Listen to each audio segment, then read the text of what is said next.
নমস্কার ডাক্তার বাবুগণ। অভয়ের বিচারে আপনাদের সাথে আমরাও সাধারণ মানুষ আজকে পথে নেমেছি।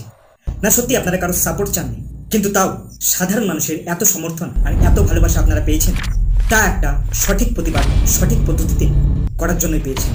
আর আজকের দিনে যে মানুষ এত স্বতঃস্ফূর্ত প্রতিবাদ করছে তার শুধু কারণ একমাত্র কিন্তু অভয়া নয়, আরও যে সমস্ত গরমিল গোটা রাজ্য জুড়ে, গোটা স্বাস্থ্য দপ্তর জুড়ে, গোটা সিস্টেম জুড়ে তারই চূড়ান্ত ফলশ্রুতি অভয়া গেম এসেছে।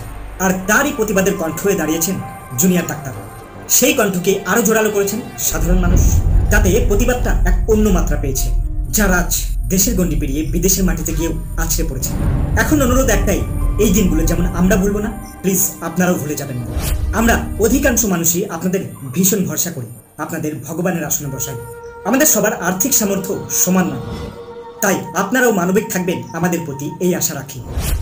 কিছু ছোট ছোট দাবি আছে আপনাদের কাছে, আপনাদেরকেও কথা দিতে হবে যে ভবিষ্যতে এই দাবিগুলো আপনারা মাথায় রাখবেন। কথা দিন যে সরকারি চাকরি করে বেসরকারি নার্সিংহোমে প্র্যাকটিস করবেন না।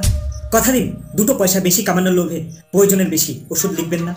কথা দিন যে কোনো ওষুধ কোম্পানির ওষুধ মানুষের উপর এক্সপেরিমেন্ট করার জন্য জোর করে চাপাবেন না বা তার থেকে কমিশন খাবেন না।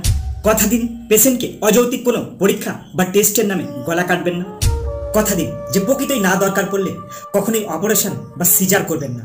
আর সবশেষ কথা দিন যে অতিরিক্ত ফিস নেবেন না, যেটা পেশেন্টদের আপনাকে দিতে গিয়ে না বিশ্বাস উঠে যায়। একমাত্র আপনারাই পারেন, একমাত্র আপনারাই যদি চান, তাহলে গোটা স্বাস্থ্য ব্যবস্থা আজকের থেকে একটু একটু করে পরিষ্কার পরিচ্ছন্ন হতে শুরু করবে। আপনাদের সদ্বুদ্ধি আর সৃজনশীলতায় সরকারি হাসপাতালগুলো সুন্দর করে সাজিয়ে তুলুন, যাতে প্রত্যেকটা হসপিটালকেই দূর থেকে মনে হয় কোনো মন্দির, গির্জা বা মসজিদ।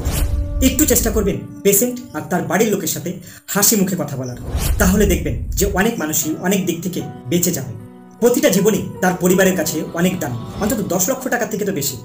তাই এই ধরনের মন্তব্য যারা করেন তাদের পাত্তা দেওয়ার চেষ্টা কম করবেন ভবিষ্যতে। কাউকেই যেন রাজনীতি আর টাকার জন্য পৃথিবী ছাড়তে না হয়, প্লিজ একবার ভেবে দেখবেন। ধন্যবাদ।